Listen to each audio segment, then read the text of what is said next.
Long ago, in distant lands of Germany, a woman of noble lineage was born, known as Princess Eugenia. Her heart, though surrounded by wealth and privilege, was deeply marked by faith and the pursuit of spiritual truth. While other ladies of the court concerned themselves only with parties, rare fabrics, and social prestige, Eugenia devoted part of her days to prayer and silence. It was amid this life of devotion that something extraordinary began to happen. It is not known exactly why she was chosen, but divine mercy allowed the veils between the visible and invisible worlds to lift before her eyes. The souls in purgatory, those awaiting purification to one day behold the eternal light, began to manifest before her. These were not serene or comforting visions, but encounters marked by the intensity of pain, hope, and often awe. Her spiritual confessor, recognizing both the greatness and the risk of such experiences, instructed her to record each apparition in a journal. Eugenia obeyed with humility. On silent pages, she wrote accounts that would later become a living testimony of divine mercy and also a warning for those still walking the earth. Among all the visions granted to her, some stood out for their intensity, etching themselves in her memory like fire. One of these apparitions became known as the monster, for such was the appearance of that spirit that no other word could describe it. That night, the princess was in prayer. The room was lit only by a small lamp, casting flickering shadows on the stone walls. The silence was dense, broken only by the distant creak of the castle's wood, yielding to the cold night. Suddenly, a loud noise, like a sigh heavy with pain, cut through the space. Eugenia lifted her eyes and saw it. Before her stood a man of impressive stature. He was taller than anyone she had ever seen in life. His hair fell in tangled locks, as if it had known neither order nor care for centuries. The figure's breathing was noisy, almost like a muffled roar, and the air around him seemed to weigh down, as if the very atmosphere recoiled from his presence. His face was disfigured, marked by an expression so grotesque it instilled fear even in the brave princess. His eyes were not filled with hatred, but with pain and despair, as if they reflected an invisible torment. This vision did not appear human but monstrous, a creature out of a nightmare. Eugenia's heart raced, and for a moment she felt she could not stand before that being. Instinctively she took in her hands the relic of the holy cross that she kept with devotion, and firmly began sprinkling holy water around. With each drop that touched the floor, she murmured prayers, invoking heaven's power against any evil that might approach. Yet the soul showed no hostility, only an immense weight of suffering. It was as if the monstrous appearance were only the reflection of his sins, now etched into his form as eternal marks. For Eugenia, the impact was so strong that, unable to describe it otherwise, she recorded in her journal, "It was a monster." This encounter, the first of many, revealed to the princess a profound truth. Human sins, even those committed secretly or in disguise during life, have consequences that echo into eternity. The man before her was not merely a suffering soul, but a living warning of what could happen to anyone who neglected God's grace and mercy. Eugenia realized that she did not witness these visions solely for herself. They were a call to all still walking the earth. The suffering of souls should not be viewed with horror, but with compassion, as a reminder that every heart must seek conversion before it is too late. The being Eugenia had called the monster continued to appear before her for many nights. He wore no clothes, spoke no words, and his skin was rough, like that of a wild animal. This absence of humanity deeply disturbed the princess.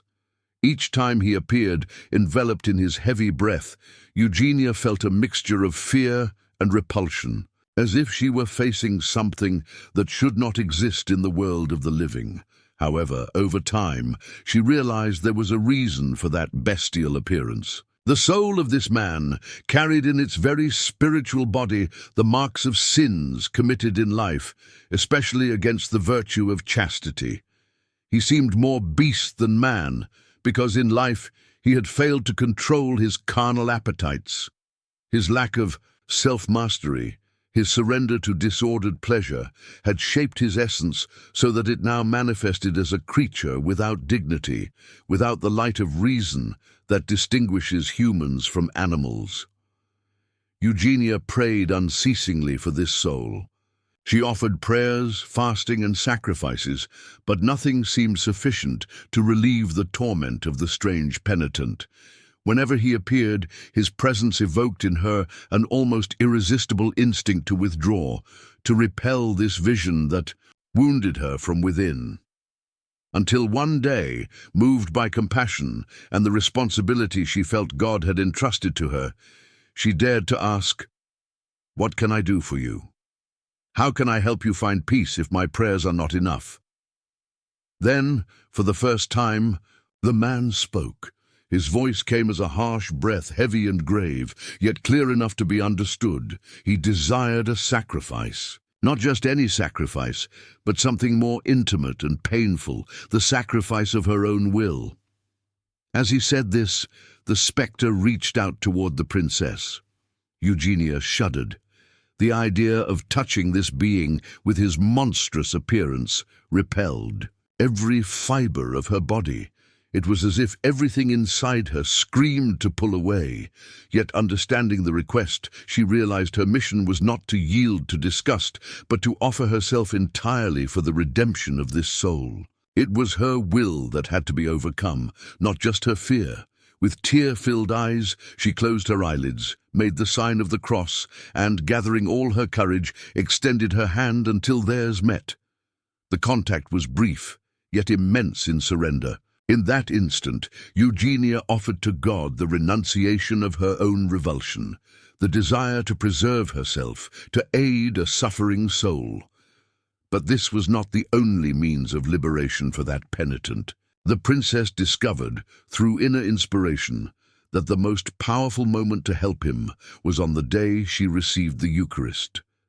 At the moment of communion, her soul became purer, more luminous, and this purity was transmitted as a balm to the tormented spirit. Thus, little by little, through the sacrifice of her will and the power of communion, that soul found redemption. One day, the monstrous being ceased to appear.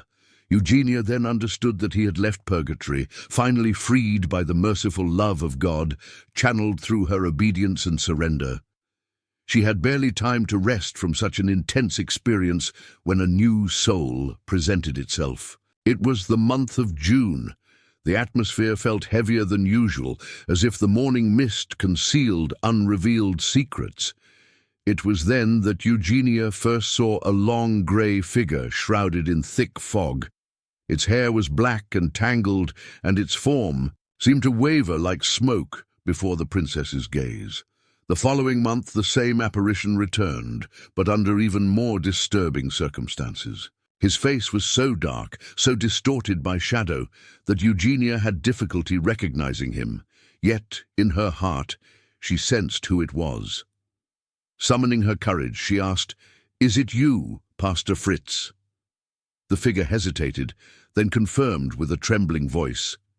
It was him. The pastor, who had recently passed away, now revealed himself before the princess, but his countenance bore indescribable pain. When Eugenia inquired about the reason, Fritz revealed the secret of his death. He had been murdered. It had not been a swift or merciful death, but a slow departure, in which his soul agonized with every moment that his body weakened. Fritz, the pastor, not only revealed himself to Eugenia, but also confirmed the intensity of the suffering his soul endured. He confessed that he was burning in the purifying fire of purgatory, and that the pain was not merely symbolic, but a reality as vivid as the heat that scorches the flesh. To ensure the princess would not doubt his words, Fritz extended a spectral finger and touched Eugenia's delicate hand. Instantly, she cried out in pain. A red mark appeared on her skin, as if branded by a hot iron. The princess trembled, not only from the pain, but also from the undeniable proof of the reality of the apparition. The mark remained, and whenever Eugenia looked at it, she was reminded of the gravity of eternity and the price of human choices. Despite all the torment, Fritz did not approach Eugenia solely to request intercession. Paradoxically, he also became a spiritual aid to her. Often before dawn, he would appear beside her bed, urging her not to miss Holy Mass. From the other side of eternity, he recognized the infinite value of the Eucharistic sacrifice, something that in life he might have neglected. Thus, God allowed his presence not only as a penitent, but also as a living, or rather eternal witness to what truly matters. Eugenia then understood that the reason Fritz appeared to her was because throughout his life she had prayed for him. Her prayers had built a bridge, allowing that soul to find in her a channel of mercy. Soon after the visions with Fritz, another remarkable figure crossed the princess's path. It was an elderly female soul with an austere expression, dressed in traditional Swiss attire. Her appearance, though more human than other souls, bore in her gaze the weight of centuries of waiting. Adelgunde told Eugenia that she had been in purgatory for the equivalent of 3 times 80. The princess was breathless at this revelation. 90, 120, no, 240 years of purification. An unimaginable span, a prolonged silence amid spiritual fire, sustained only by the hope of one day beholding God's face. In September, Eugenia had a singular vision. She saw Adelgunde within the chicken enclosure. The detail, which at first glance might seem trivial, proved to be a sign. As soon as the animals sensed the presence of that soul, they became agitated, clucking in disarray and flapping their wings as if trying to flee from something invisible. This episode confirmed a truth already recounted by other church mystics. Some animals have the sensitivity to perceive the souls of purgatory. Chickens, horses and dogs in particular, seem to react to the invisible. Eugenia recalled ancient accounts, such as that of the venerable Maria Cima, to whom a penitent soul had said that when a horse refuses to follow a path for no apparent reason, it is likely because it sees a suffering soul in that place. However, Adelgunde's presence was not always serene. At times, she appeared before the princess in disturbing forms. On one night, the soul appeared holding a knife. The metallic gleam of the object under the diffuse light of the vision frightened Eugenia. With a firm voice, despite her fear, she asked why she was shown with such an artifact. The answer struck the princess's heart. That knife had been the instrument with which Adelgunde, in life, had taken her own child's life. The silence that followed was heavy, as if the air had turned to stone. Eugenia felt the pain of this revelation pierce her soul as if it were also hers. That terrible crime, committed long ago, still cried out for justice. Adelgunde did not deny. Her guilt and her prolonged penance in purgatory was a direct consequence of that desperate and merciless act. The knife she carried symbolized the unpurified sin, a constant reminder of what she had done. With tears in her eyes, Eugenia understood that her mission was not to judge, but to intercede. Once again, she offered prayers, sacrifices, and above all, the Eucharistic mystery on behalf of that soul. For even the gravest sins can find redemption in the fire of mercy, and it was her role to be the link between the cry from beyond and the infinite grace of God. The burden that had kept Adelgunde in purgatory for centuries stemmed from a single, terrible sin, the murder of her own child.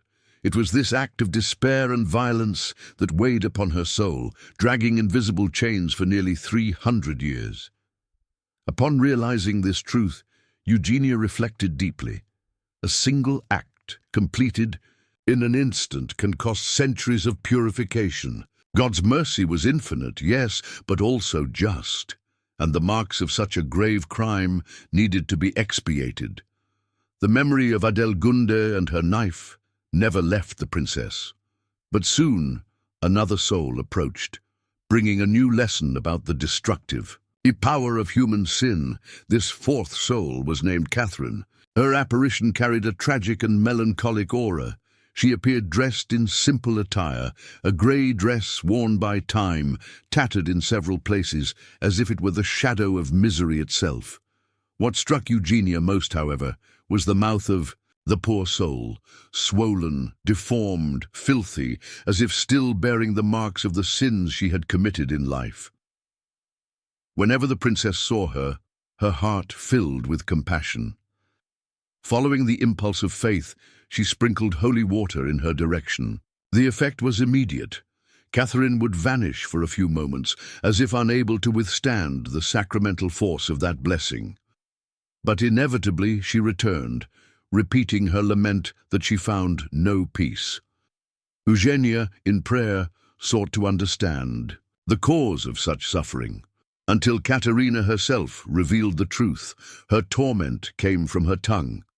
During her life, she had been a woman prone to quarrels, a lover of discord, and had often created divisions among people with sharp words. She enjoyed spreading intrigues, fueling disagreements, and her mouth had become an instrument of destruction rather than blessing. This behavior, though it might have seemed less serious than scandalous sins to human eyes, was deeply displeasing to God. The tongue, created to praise and edify, had been used to sow poison, and now that poison was visibly manifested in Caterina's spiritual appearance. The soul revealed something else that deeply impressed the princess. Her death had occurred in February of 1680. More than 200 years had passed since then, and Caterina was still undergoing expiation. The long duration of her purification showed the gravity of the sins of her tongue and the necessity of repairing every wound caused by her words. Time, however, brought signs of hope. As Eugenia prayed for Caterina and offered supplications and suffrages, something extraordinary began to happen. The mouth of that soul, once grotesque and swollen, began little by little to regain its form. The dirty, heavy appearance disappeared, replaced by a more serene expression. It was as if each prayer were a balm, slowly washing away the invisible wounds she carried. The princess redoubled her prayers, offering not only petitions but also mortifications, and above all, the Holy Mass, whose incomparable value poured like light over that suffering soul. Finally, one December night, Caterina appeared again. But this time, there was no longer the same expression of pain on her face. Her countenance radiated a quiet joy, like the dawn announcing the end of night. Approaching Eugenia, she revealed with an emotional voice that her joy was only beginning. She thanked her with deep gratitude for the charity received and announced that at last her hour had come. In that instant, Eugenia understood that Caterina was ready to leave purgatory and soar to heaven. The mouth that had once been used to wound now opened in praise, and the princess, witnessing the scene, felt her heart overflow with joy, for another soul joined the luminous eternity, freed from the chains of sin through divine mercy and the power of prayer. Among the many souls that came to meet Princess Eugenia, there was one whose presence repeatedly appeared insistently throughout the year. It was a man named Henrique. His figure would appear suddenly, almost always in silence, and then vanish, leaving in the air only the unease of his gaze. The princess, always moved by charity, asked him what he desired, but he remained silent, unable to reveal the cause of his suffering. This prolonged silence troubled Eugenia, who felt powerless. She knew that each appearance was permitted by God for a purpose, but not understanding what that soul sought made her task even more difficult. Even so, she never stopped praying for him. Every time Henrique appeared, she offered supplications to heaven, asking that divine mercy pour over his pain. The mystery was only unveiled after a long time. Finally, in one of these encounters, Henrique managed to speak. His voice was weak, marked by a kind of shame, as if each word cost him effort. Humbly, he confessed the reason for his appearances. He had come only to ask for forgiveness. In life, he had committed a grave sin against the memory of the princess's family. Henrique revealed that he had slandered Eugenia's grandfather, raising false accusations against a just and honorable man.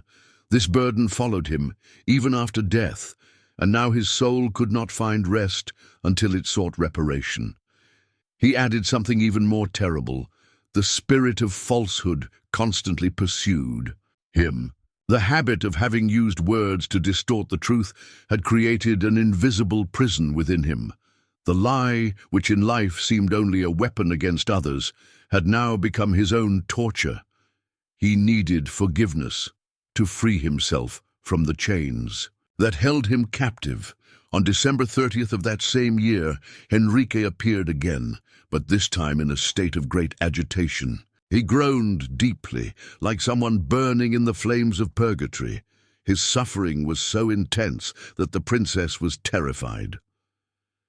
Seeing him almost in despair, Eugenia took her rosary and began fervently praying the Marian prayer, "Remember, O most gracious Virgin," invoking the intercession of the Blessed Virgin. It was at that moment that something extraordinary happened. Gradually, the moaning ceased. Henrique's spirit, which had been writhing in agony, began to calm. His countenance remained pained, but there was relief, as if the words of that prayer had brought a cool breeze to the fire of his purification. Moved by curiosity and the desire to learn more about the mysteries of eternity, Eugenia asked him, "How were you saved?" Henrique's answer fell upon her like a consoling revelation. It was through the Mother of Mercy. It was Our Lady who interceded for me at the last moment. Because of the tears of this kind mother, my soul was not lost. These words filled the princess's heart with hope and admiration. If even a soul marked by lies and slander could find salvation through the intercession of the Virgin Mary, then truly there is no abyss from which grace cannot rescue a repentant sinner. Even so, Henrique's journey was not yet complete. Eugenia wanted to know if he received the spiritual fruit she offered, indulgences, prayers, and sacrifices. He replied that he did, that each suffrage eased the weight of his torment, but that the punishment remained. It was as if her prayers were drops of water poured over glowing embers. They alleviated the pain, but did not immediately extinguish the flames. With patience and perseverance, the princess continued to intercede. She prayed, offered masses, mortifications, and supplications on behalf of Henrique, until, after much time and suffering, that soul finally found the long-awaited freedom. Henrique, who in life had allowed himself to be ensnared by lies, achieved purification thanks to the truth and mercy poured over him. It was. And Eugenia, seeing him depart for the luminous eternity, understood once again the great lesson each soul brought her. No sin is too small to be ignored, and no sincere repentance is disregarded by God when entrusted to the hands of the Blessed Mother. It was in May that Princess Eugenia received a new and disturbing visit. It was the sixth soul on her list of encounters with purgatory, and his name was Fridolino Weiss. In life, Fridolino was no stranger to her. On the contrary, he had been a close advisor, someone trusted within the circles of influence at court. However, when his soul appeared before the princess, it was so disfigured that she could hardly recognize him. The sight was shocking. His body seemed torn apart by invisible wounds that now manifested as deep holes scattered across his flesh. His face, once dignified and respectable, now had no eyes, only dark, empty sockets that conveyed a terrible sense of absence. The beard, which had once given him authority and distinction, now seemed to burn as if made of red flames. Fridolino was no longer the man Eugenia had known, but a shadow distorted by the weight of unpurified sins. Beyond his appearance, there was the sound. Fridolino moaned continuously, like someone submerged in pains impossible to describe. The laments pierced the princess's soul like invisible spears, reminding her that each groan corresponded to a real punishment. It was impossible to behold him without feeling both compassion and fear. Curiously, despite the suffering, there was a singular reaction in Fridolino. He showed great relief whenever Eugenia sprinkled him with holy water. He did not speak, but his expression changed, even if only for brief moments, as if that simple gesture were a source of refreshment amid the fire consuming him. The princess, noticing this, intensified the practice, trusting that each drop of consecrated water brought a glimmer of mercy to that tormented soul. For weeks, this was the routine, the apparition, the moans, the silence. But then, during one of these encounters, Fridolino finally managed to articulate a few words. With a weak, almost unrecognizable voice, he confessed the truth that held him captive.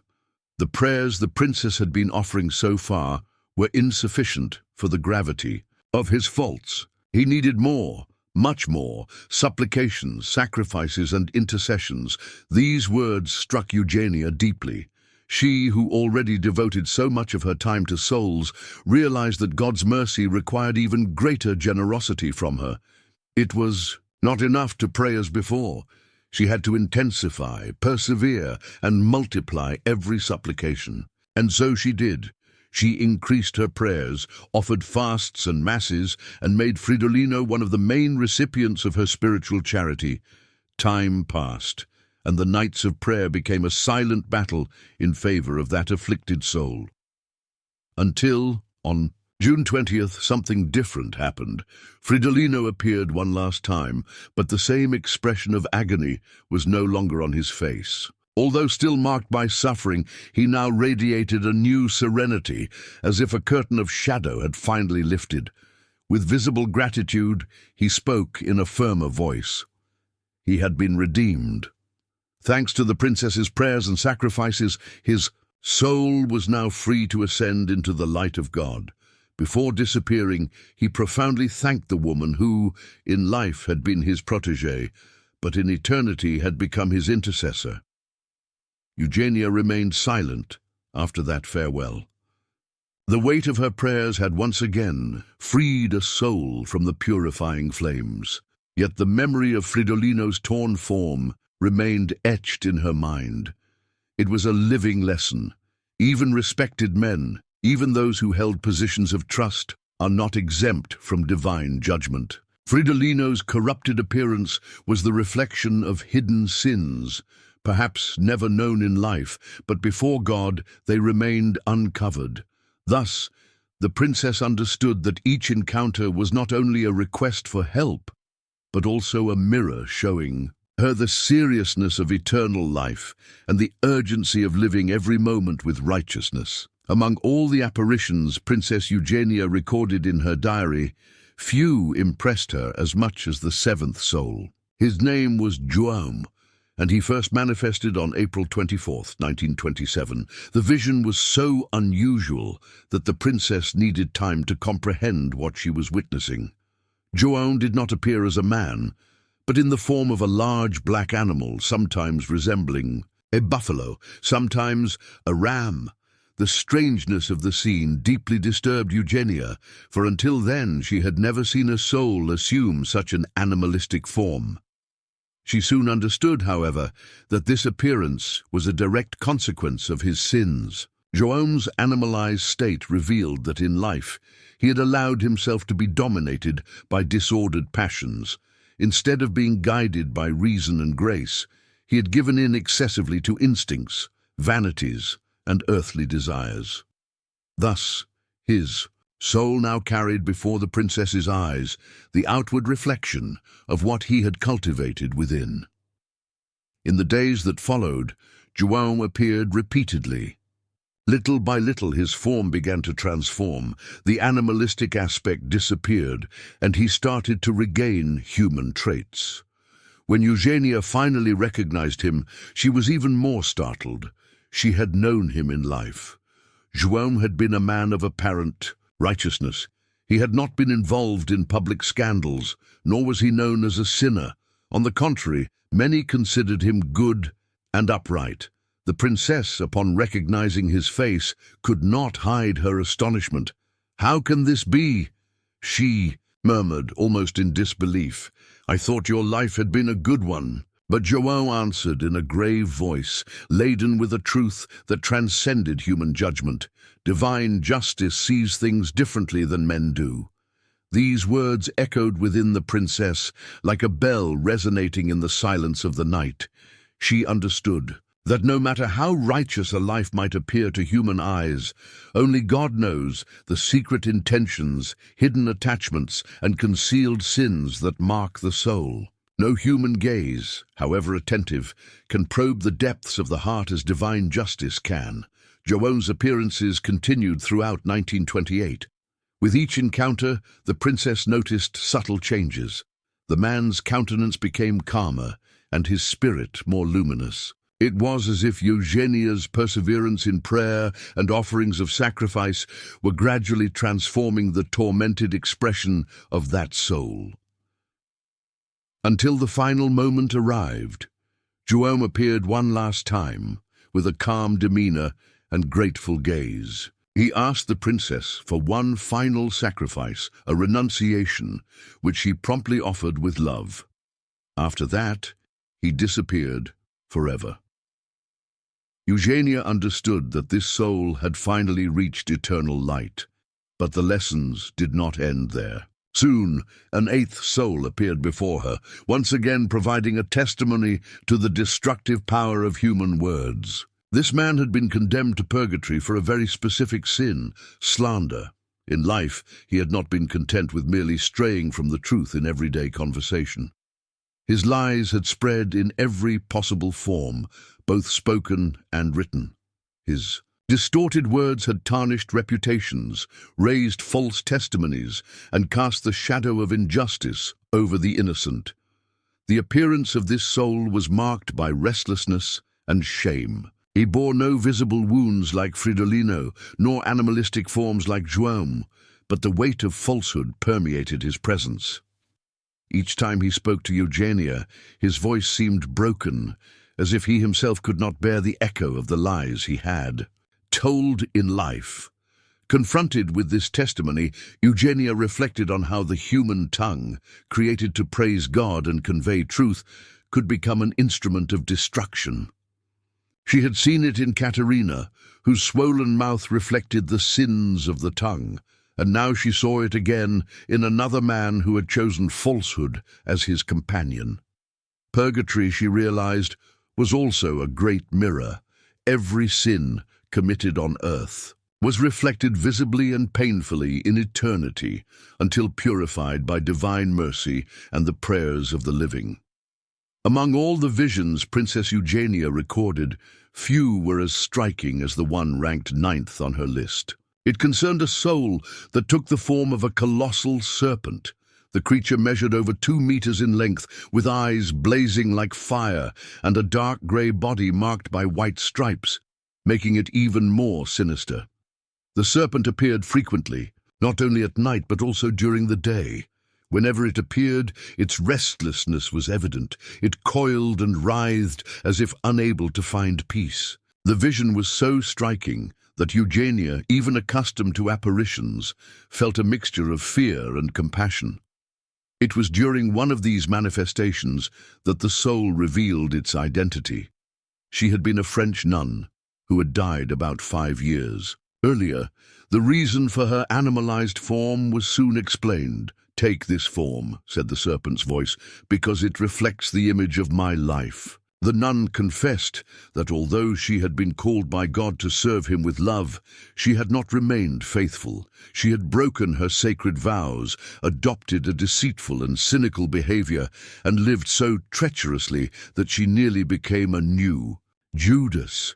The calling she had received from the Lord had been immense. The opportunity for holiness had been in her hands.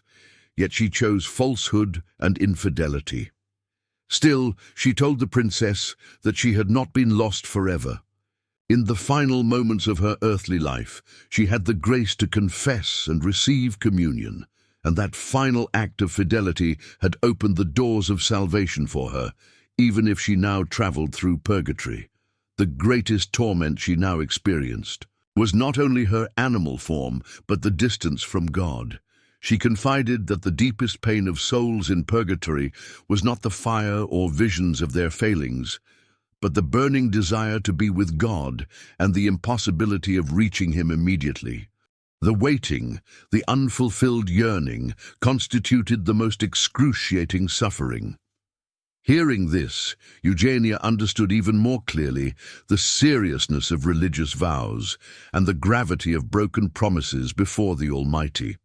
She then prayed intensely for that soul, offering sacrifices and supplications so that one day the serpent might shed her animal form and finally rest in God's presence. The 10th entry on Eugenia's list brought one of the most terrifying visions of all. A man appeared to her in the form of a monkey, and the princess did not hesitate to record that it had been the most frightening vision of her life. The animal's face radiated a mix of horror and tragedy. Its gaze, though animalistic, conveyed human despair, as if the soul writhed within that grotesque form. Sometimes its hands appeared stained with blood, and Eugenia realized this was not an empty symbol. The soul revealed to her, in a voice heavy with suffering, that he had committed all sins that cry out to heaven. Literally, there had been no serious transgression missing in his life: blasphemies, injustices, lusts, violence, betrayals. The weight of his choices had been so devastating that his appearance reflected the degradation of a life without restraint, surrendered to evil. Among the revelations that most shocked the princess was the confession that this man had been responsible for the death of a woman named Susanna, someone Eugenia had known in life. The blood-stained hands were not only a symbol of sin, but the concrete mark of the murder he had committed. Despite the horror the vision caused, Eugenia did not allow fear to distance her. On the contrary, she felt even greater compassion for that soul. If the abyss in which he found himself was so great, the mercy sought for him must be even greater. Thus, even before the figure of the bloodied monkey, the princess turned to prayer and sacrifice. She knew that as long as purgatory existed, there was still hope. Divine mercy, though mysterious, extended even over the most terrible sinners, and it was her duty to intercede so that one day that soul might also find peace.